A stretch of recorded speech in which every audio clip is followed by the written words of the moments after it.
जय जगन्नाथ दर्शक बंधु आज जनवरी 14 तारिख बुधवार आसी आज दिन केतोटी गुरुत्वपूर्ण खबर से भिडियो शेष जाए देखंतु एवं आपण मानक भल पाइबा स्वरूप भिडियो को गोटे गोटे लाइक कर दियंतु आ एथि सहित हम चैनल को जदि नुआ आसीचंती ताले चैनल को सब्सक्राइब करी साइड रे थिबा बेल आइकन को ऑल रे सेट कर दियंतु जहा फल रे हमर प्रत्येक न्यूज आपण सर्वप्रथम पाई परिबे। तेबे चलंतु आज दिन केतोटी गुरुत्वपूर्ण खबर ऊपर नजर पकाइबा। तेबे आज प्रथम खबर है आसंता 18 तारिख सुधा आसीबो सुभद्रा टंका। सूचना मिलछि सुभद्रा योजना को नै आसिला बड़ खबर। आसंता 18 तारिख भितर मिलिबा सुभद्रा टंका। ए नै सूचना दैछंती उपमुख्यमंत्री प्रभाती परिडा।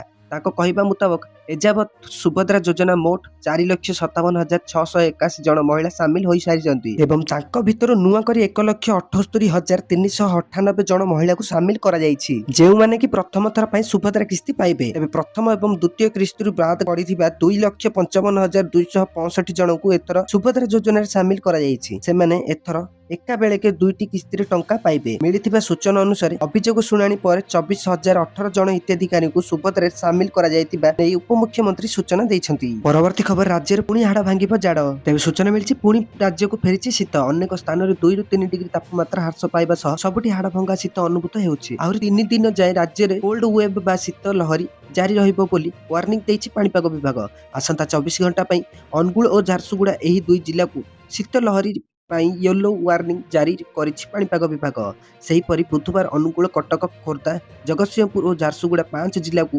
वार्निंग रहिथिबा बेले 14 तारिख रे अर्थात आज उपकूल ओडिशा समेत एही 5 जिल्ला को शीत लहरी पई सतर्कता कराइछि विभाग। सेपटे पुणी राज्य रे घन कुहुड़ी रे सतर्कता रहिथिबा बेले आसंता 24 घंटा रे केन्द्रापड़ा जगतसिंहपुर और सुंदरगढ़ एही 3 जिल्ला को घन कुहुड़ी पई येलो वार्निंग जारी करिछि विभाग। बुधवार जगतसिंहपुर पुरी केन्द्रापड़ा सुंदरगढ़ और कोरापुट एही 5 जिल्ला को घन कुहुड़ी पई येलो वार्निंग जारी होईछि। परवर्ती खबर सीबीएसई रे कड़ा निर्देश। तेबे सूचना मिलछि केंद्रीय माध्यमिक शिक्षा बोर्ड सीबीएसई निजर सबु संबंधित स्कूल गुडी को मैंडेटरी पब्लिक डिस्क्लोजर बाध्यतामूलक सार्वजनीन प्रकाशन नियम को कड़ाकड़ी भाव पालन करने को निर्देश देछि। बोर्ड स्पष्ट करिछि जे स्कूल गुडी कर ऑफिशियली वेबसाइट सठिक संपूर्ण और अपडेट सूचना उपलब्ध कराइबा बाध्यतामूलक। सीबीएसई द्वारा जारी ऑफिशियल नोटिस अनुसार जदि कौनसी स्कूल एही निर्देश गुड़िकर पालन करे नहीं तो यह विरोध रे एप्लिकेशन बाय लॉस अधीन रे दंडात्मक कार्यानुष्ठान कराइबा पर सीबीएसई कहिछि जे जेउ स्कूल बोर्ड सह संबंधित प्राप्त करने को चाहे किंबा पूर्वर संबंध अच्छी तांको पई कार्यकारी अर्थात फंक्शनल वेबसाइट विकसित करने बाध्यतामूलक।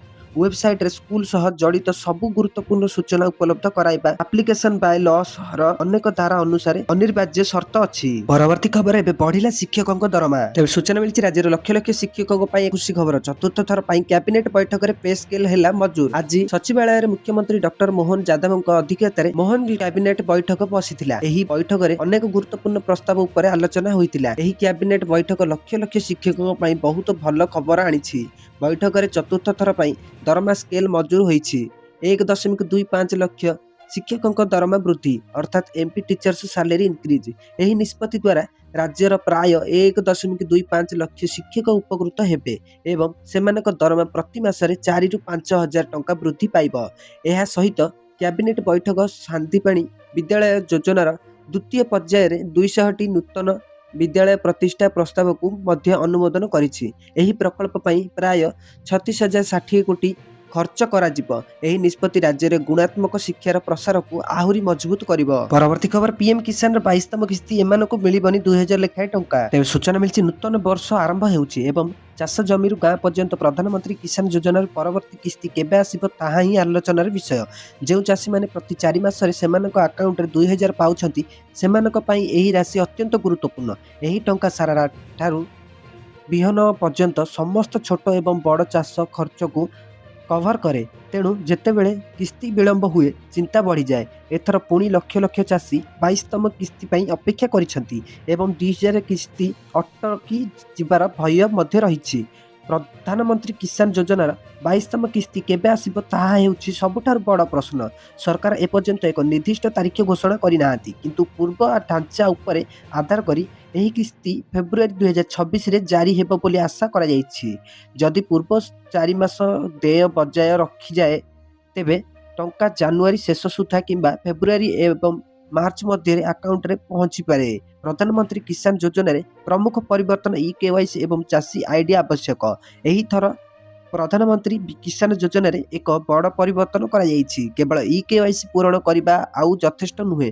ସରକାର ସ୍ପଷ୍ଟ କରିଛନ୍ତି ଯେ ଯେଉଁ ଚାଷୀଙ୍କ ପାଖରେ ଏକ ସ୍ୱତନ୍ତ୍ର ଚାଷୀ ପରିଚୟ ପତ୍ର ନାହିଁ ସେମାନଙ୍କର ପରିବର୍ତ୍ତୀ କିସ୍ତି ସ୍ଥଗିତ ରଖାଯାଇପାରେ। ଚାଷୀ ପରିଚୟ ପତ୍ରକୁ ଚାଷୀଙ୍କ ଡିଜିଟାଲ ପରିଚୟ ଭାବରେ ବିବେଚନା କରାଯାଏ, ଯେଉଁଥିରେ ଜମି, ଚାଷ ଏବଂ ଆୟ ସମ୍ପର୍କିତ ସୂଚନା ଥାଏ। ପରବର୍ତ୍ତୀ ଖବର 20 ଲକ୍ଷ ପେନସନଧାରୀଙ୍କୁ ବଡ଼ ଝଟକା। ତେବେ ସୂଚନା ମିଳିଛି ଯଦି ଆପଣ ଜଣେ ପେନସନଭୋଗୀ ଏବଂ ମାସିକ ପେନସନ ପାଉଛନ୍ତି ତେବେ ଏହି ଖବର ଆପଣଙ୍କ ପାଇଁ। 20 ଲକ୍ଷରୁ ଅଧିକ ପେନସନ ହିତାଧିକାରୀଙ୍କୁ ଏକ ବଡ଼ ଝଟକା ଲାଗିଛି। ସରକାର ପେନସନ ଉପରେ ସ୍ଥଗିତତା ଅର୍ଥାତ୍ ପେନସନର ବନ୍ଦ ରାଜସ୍ଥାନ ଲାଗୁ କରିଛନ୍ତି, ଯାହା ସମସ୍ତଙ୍କୁ ଚିନ୍ତାରେ ପକାଇଛି। ପ୍ରକୃତରେ ରାଜସ୍ଥାନରେ 71 ଲକ୍ଷରୁ ଅଧିକ ପେନସନ ହିତାଧିକାରୀ ଅଛନ୍ତି। ଏମାନଙ୍କ ମଧ୍ୟରୁ 20 ଲକ୍ଷରୁ ଅଧିକ ଏବେ ପର୍ଯ୍ୟନ୍ତ ସେମାନଙ୍କର ଭେରିଫିକେସନ କରାଇ ନାହାନ୍ତି। ବିଭାଗ ଏହି ବ୍ୟକ୍ତିମାନଙ୍କ ବିରୁଦ୍ଧରେ କାର୍ଯ୍ୟାନୁଷ୍ଠାନ ଗ୍ରହଣ କରିଛି। ଯେତେବେଳେ ଭେରିଫିକେସନ ଶେଷ ହୋଇନି ତ ସରକାର ସେମାନଙ୍କର ପେନସନ ବନ୍ଦ କରିଦେଇଛନ୍ତି।